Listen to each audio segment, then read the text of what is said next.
A global pandemic's effect on Kansas City, housing crisis, isolation, and justice for Native Americans, and professional experiences. The COVID-19 global pandemic has placed stress on the world through high rates of unemployment, isolation from friends and family, and worst of all, high numbers of illness and death.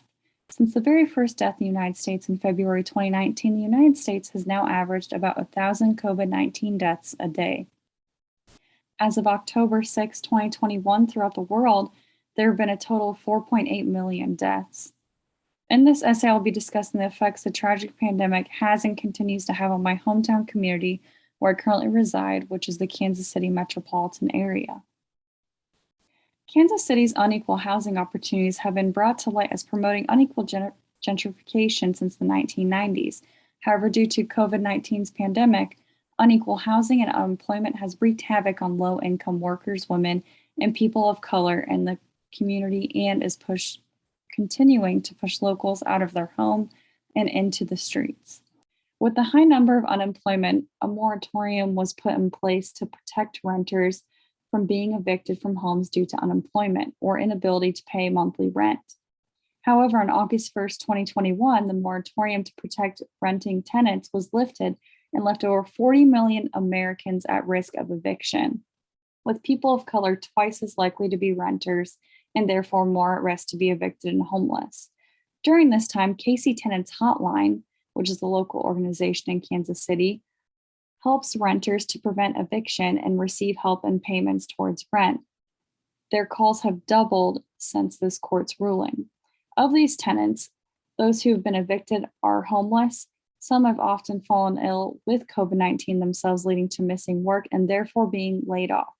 Some had severe cases of COVID-19, leaving them with expensive medical bills, and this has also caused them to not have steady income or savings to be able to afford their monthly rent, therefore leading to an eviction. Isolation and injustice for Native Americans. With an extensive history of forced assimilation, Native Americans choosing to live in the city, like Kansas City, have described being feeling isolated from their culture, language, and sense of community, leading to mental health issues and identity crisis. Sadly, these issues have only continued to rise for Native Americans living in the city due to canceled social and cultural events, forced quarantining from friends and family, and a surge in Native American COVID-19 deaths during the pandemic. This feeling of isolation has continued to rise among Indigenous groups in the United States due to family members and friends on the reservations being devastated by the COVID-19 virus, with 6,895 American Indians and Alaskan Natives deaths reported. To protect Native Americans in Kansas City from devastating outbreaks, the Kansas City Indian Center has had to close all potluck culture nights, along with other cultural events indefinitely. While the decision is momentary, it has been devastating to the community and has made them feel more isolated due to the lack of access to cultural events and community members. Meanwhile, the NFL season has begun with little COVID-19 restrictions. The Kansas City Chiefs game are being held at full capacity in the Arrowhead Stadium and have made no statement on changing this policy since President Biden's address to please require folks to get vaccinated or show a negative test as a condition of entry. Conclusion, my professional experiences. I'm currently a high school art teacher in the Spring Hill School District. My current school district is the only public school district in Kansas City Metropolitan Area not to wear masks. While many teachers choose to wear them, about 98% of the 989 through 12th graders do not.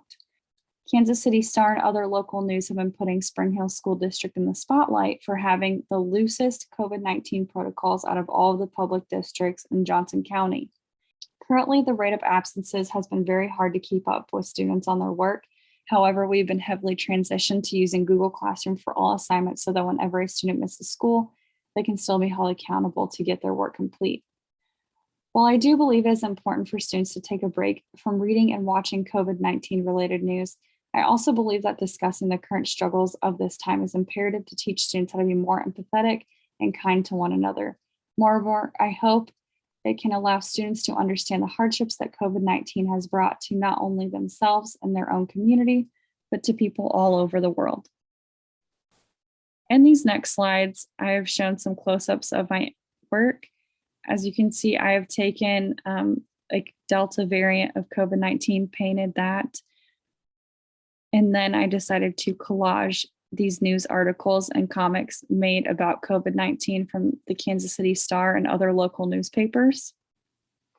They've been fragmented and divided to show kind of how this has blown up our community and our whole world, but most of these articles are solely related to things happening in Kansas City, including vaccine clinics opening up, school mandates en masse, and the fight between anti-maskers and those that are concerned about their children in schools.